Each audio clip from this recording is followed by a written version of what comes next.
Hey everybody! So, there's all these Tech Tuesdays and this, that, the other out there. Well, how about Monday Musings? Today we're going to talk about boiler insulation.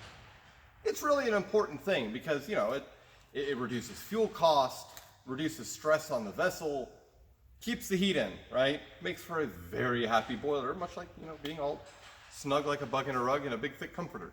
So, there are several types of boiler insulation that can be used on locomotives. One that's probably at the bottom of the list is ceramic wool. It's white, it's fluffy, but it tends to fall apart under vibration and kind of slump, so it's not the greatest. Works great on live steam, don't get me wrong.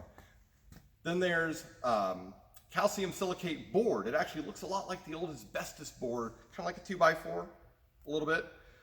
Made up of, calcium silicate, and it's kind of a bear to apply. It just gets more and more expensive by the year. And then, one of the best ones out there for steam locomotive service is Basalt rock batting, okay? It is actually made from basalt rock, which is volcanic rock. And the method in which it's made is very similar to that of fiberglass. It's actually kind of like an industrial version of fiberglass.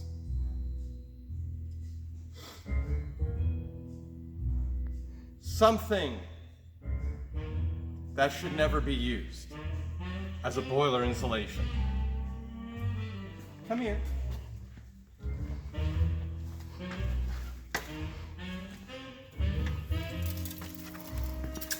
Is actual Pink Panther, or any brand, household insulation. It is put together with organic binders that do not hold up to the multiple thermal cyclings. Ooh, I should have thrown that down. They do not hold up to the multiple thermal cyclings of a boiler. They break down, they compress. Jacketing ends up looking like crap. Actually, can't even support jacketing. There are some places that instead of using the right kind of boiler insulation, actually build this complex multi-piece clamshell framework to go over the boiler to support the jacketing. Here's the best part.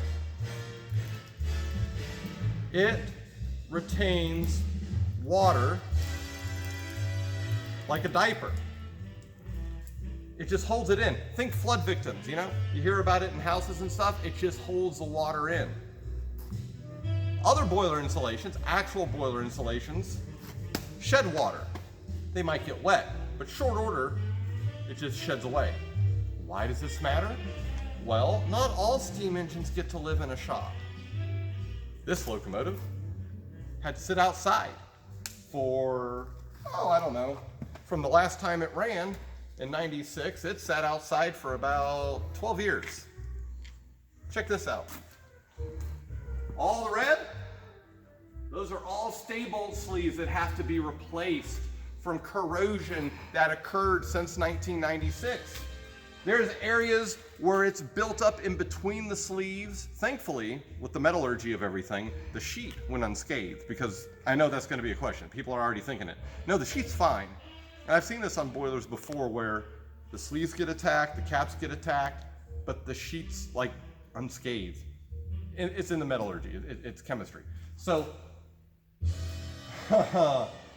we know this corrosion took place since it last ran because some of the brand new sleeves that were installed are corroded. There's others that have corroded so much, you can see the sphere of the ball on the end of the flexible stable. Can you imagine that? Rotted right through the side of the sleeve. There's others, there's dozens where you can see the threads of the cap. It's like a cross-sectional view. You can see right through the side of the sleeve. You can see the threads, you can see the copper gasket. For those that don't know, there's sleeve, copper gasket, cap, which is actually a plug. And that's an annoyance of mine because caps go over, plugs go in. But they're called caps by standard practice, so whatever.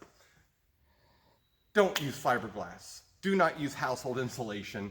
It doesn't work. It doesn't actually retain heat. There's a thing such as an R value, right? And for fiberglass, I need more coffee. For fiberglass to actually achieve its R value, it's supposed to be at 6 inch. Did you know that? All the R values and stuff, it's not even at 4 inch like a standard household set. It's 6 inch. So even when you put it in a wall, it loses R value. It's crazy, but true. Anyway, when you compress it down, it doesn't insulate well at all.